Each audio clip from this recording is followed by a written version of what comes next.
I love how when the Mattel team in the 80s were designing the evil horde, they just decided, let's make them all disgusting monsters. I mean, surely the toys can't be that detailed that you won't give kids nightmares.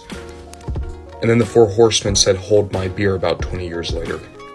I really enjoy the Masterverse toy line. I enjoy the Masterverse toy line more than I like Origins, though I know I'm pretty rare in terms of that.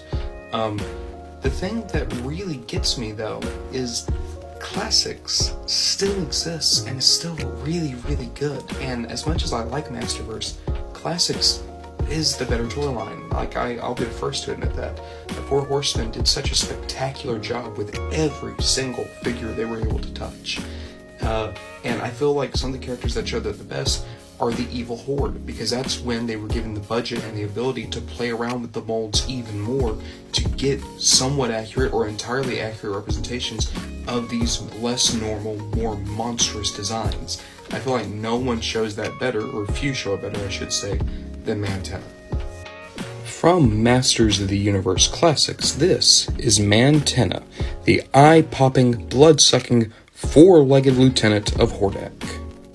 If you're unaware, the Evil Horde originally was supposed to be the second group of enemies towards He-Man. They were supposed to be more evil, more monstrous, nightmarish creatures from the same dimension that Skeletor once dwelled.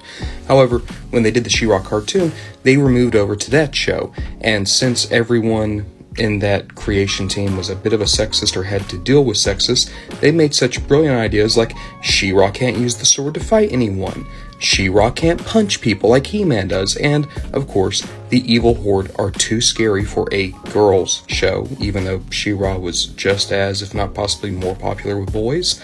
That's beside getting past the point. The thing is, they took this amazing design, made it look like Squidward Tentacles 20 years before Squidward Tentacles was a thing, and then turned him into like the sniveling little sidekick who gets beat up all the time. Taking a closer look, and that head sculpt, man, it just gets to me. I love it. The Four Horsemen did an amazing job. It kind of creeps me out. And then I love the rest of the body as well. And as you can see, all four legs are fully articulated, which is great. It does make him a bit of a shelf hog, but I think that that's what you kind of want from a character like this who is famous for the fact that they're four-legged.